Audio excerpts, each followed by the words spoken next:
بسم اللہ الرحمن الرحیم۔ السلام علیکم۔ کہانی شروع کرنے سے پہلے آپ سب سے گزارش ہے کہ میرے چینل انمول موتی کو سبسکرائب کر کے بیل نوٹیفیکیشن آن کر دیں تاکہ آنے والی تمام چینل اپڈیٹ سے آپ آگاہ رہیں۔ چلتے ہیں آج کی کہانی کی طرف۔ قصہ حکمت و صبر کا۔ ایک بادشاہ محل کی چھت پر ٹہلنے چلا گیا۔ ٹہلتے ٹہلتے اس کی نظر محل کے نزدیک گھر کی چھت پر پڑی، جس پر ایک بہت خوبصورت عورت کپڑے سکھا رہی تھی۔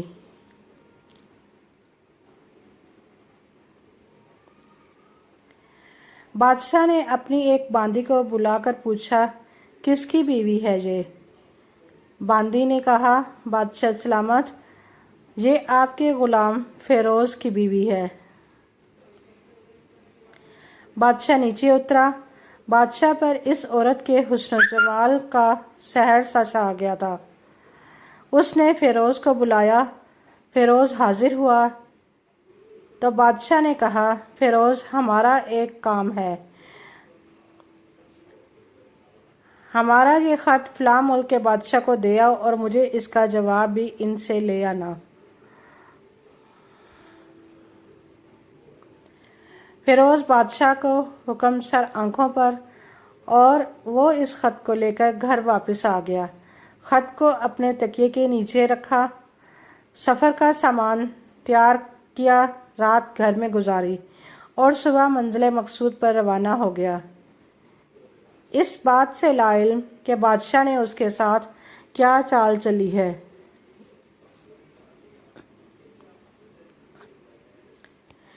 ادھر فیروز جیسے ہی نظروں سے اوجھل ہو گیا، بادشاہ چپکے سے فیروز کے گھر پہنچا اور آہستہ سے فیروز کے گھر کا دروازہ کھٹکھٹایا۔ فیروز کی بیوی نے پوچھا، کون ہے؟ بادشاہ نے کہا، میں بادشاہ، تمہارے شوہر کا مالک۔ تو اس نے دروازہ کھولا۔ بادشاہ اندر آ کر بیٹھ گیا۔ فیروز کی بیوی نے حیران ہو کر کہا، آج بادشاہ سلامت جہاں ہمارے غریب خانے میں؟ بادشاہ نے کہا، میں یہاں مہمان بن کر آیا ہوں۔ فیروز کی بیوی بادشاہ کا مطلب سمجھ کر کہا، میں اللہ کی پناہ چاہتی ہوں آپ کے اس طرح آنے سے، جس میں مجھے کوئی خیر نظر نہیں آ رہا۔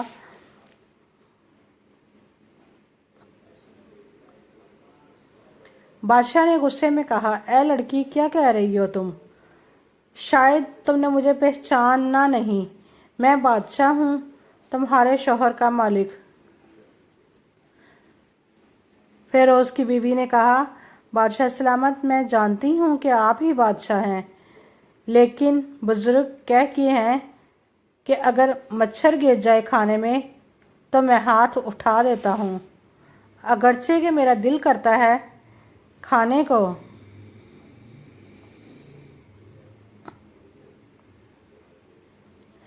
میں تمہارے پانی میں کوئی پھول نہیں چھوڑوں گا۔ لوگوں کا بکثرت یہاں آنے جانے کی وجہ سے شیر کو اگرچہ جتنی بھی تیز بھوک لگی ہو، لیکن وہ مردار تو نہیں کھانا شروع کر دیتا۔ اور کہا، بادشاہ سلامت، تم اس کھٹورے میں پانی پینے آگے ہو جس میں تمہارے کتے نے پانی پیا ہے۔ بادشاہ کو اس عورت کی باتوں سے بڑا شرمسار ہوا اور اس کو چھوڑ کر واپس چلا گیا، لیکن اپنی چپل وہیں پر بھول گیا۔ یہ سب تو بادشاہ کی طرف سے ہوا۔ اب فیروز کو آدھے راستے میں یاد آیا کہ جو خط بادشاہ نے اسے دیا تھا وہ تو گھر پر ہی چھوڑ آیا ہے۔ اس نے گھوڑے کو تیزی سے واپس موڑا اور اپنے گھر کی طرف لپکا۔ فیروز اپنے گھر پہنچا تو تکیے کے نیچے سے خط نکالتے وقت اس کی نظر پلنگ کے نیچے پڑے بادشاہ کے چپل پر پڑی، جو وہ جلدی میں بھول گیا تھا۔ فیروز کا سر چکرا کر رہ گیا اور وہ سمجھ گیا کہ بادشاہ نے اس کے سفر پر اس لیے بھیجا ہے تاکہ وہ اپنا مطلب پورا کر سکے۔ فیروز کسی کو کچھ بتائے بغیر چپ چاپ گھر سے نکلا۔ خط لے کر وہ چل پڑا اور کام ختم کرنے کے بعد بادشاہ کے پاس واپس آیا تو بادشاہ نے انعام کے طور پر اسے 100 دینار دیے۔ فیروز دینار لے کر بازار گیا اور عورتوں کے استعمال کے قیمتی کپڑے اور کچھ تحائف بھی خریدے۔ گھر پہنچ کر بیوی کو سلام کیا اور کہا، چلو تمہارے میکے چلتے ہیں۔ بیوی نے پوچھا، یہ کیا ہے؟ کہا، بادشاہ نے انعام دیا ہے اور میں چاہتا ہوں کہ یہ پہن کر اپنے گھر والوں کو بھی دکھاؤ۔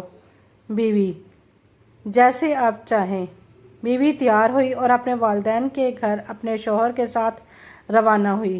داماد اور بیٹی اور ان کے لیے لائے گئے تحائف کو دیکھ کر وہ لوگ بہت خوش ہوئے۔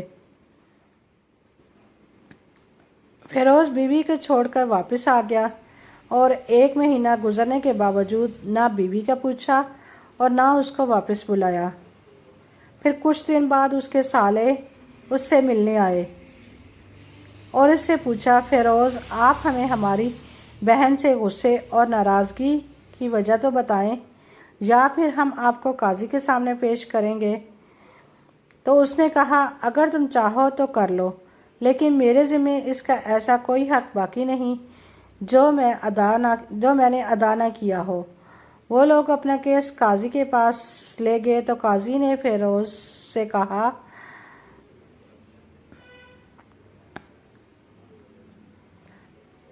قاضی اس وقت بادشاہ کے پاس بیٹھا ہوا تھا۔ لڑکی کے بھائیوں نے کہا، اللہ بادشاہ سلامت اور قاضی القاضی کو قیام و دیام رکھے۔ قاضی صاحب، ہم نے ایک سرسبز باغ، درخت پھلوں سے بھرے ہوئے اور ساتھ میں میٹھے پانی کا کنواں اس شخص کے حوالے میں دیا تو اس شخص نے ہمارا باغ اجاڑ دیا، سارے پھل کھا لیے، درخت کاٹ لیے اور کنویں کو خراب کر کے بند کر دیا۔ قاضی فیروز کی طرف متوجہ ہو کر پوچھا، ہاں تو لڑکے، تم کیا کہتے ہو اس بارے میں؟ فیروز نے کہا، قاضی صاحب، جو باغ مجھے دیا گیا تھا وہ اس سے بہتر حالت میں نے انہیں واپس کیا ہے۔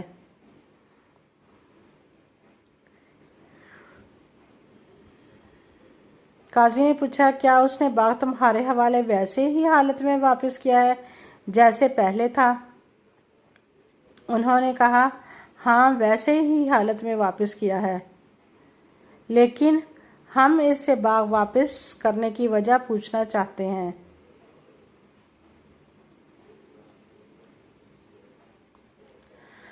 قاضی، ہاں فیروز، تم کیا کہنا چاہتے ہو اس بارے میں؟ فیروز نے کہا، قاضی صاحب، میں باغ کسی باعث یا نفرت کی وجہ سے نہیں چھوڑ رہا، بلکہ اس لیے چھوڑا کہ ایک دن میں باغ میں آیا تو اس میں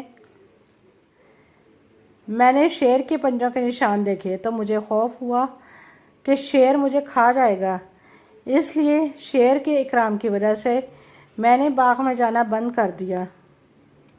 بادشاہ جو ٹیک لگائے یہ سب کچھ سن رہا تھا اور اٹھ کر بیٹھ گیا اور کہا، فیروز، اپنے باغ کی طرف امن اور مطمئن ہو کر جاؤ، واللہ اس میں کوئی شک نہیں کہ کوئی تمہارے باغ میں آیا تھا، لیکن وہ وہاں پر نہ تو کوئی اثر چھوڑ سکا اور نہ کوئی پتا توڑ سکا اور نہ ہی کوئی پھل کھا سکا۔ وہ وہاں پر تھوڑی دیر رہا اور مایوس ہو کر لوٹ گیا، اور خدا کی قسم میں نے کبھی تمہارے جیسے باغ کے گرد لگے مضبوط دیواریں نہیں دیکھیں۔ تو فیروز اپنے گھر لوٹ آیا اور اپنی بیوی کو بھی واپس لے لیا۔ نہ تو قاضی کو پتہ چلا اور نہ ہی کسی اور کو کہ ماجرا کیا تھا۔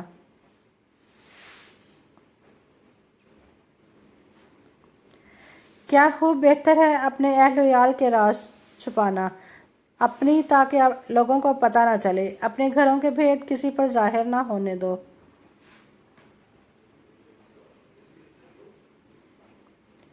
اللہ آپ لوگوں کے اوقات خوشیوں سے بھر دے، آپ کو، آپ کے اہل عیال کو اور آپ کے مال کو اپنے حفظ و امان میں رکھے، آمین۔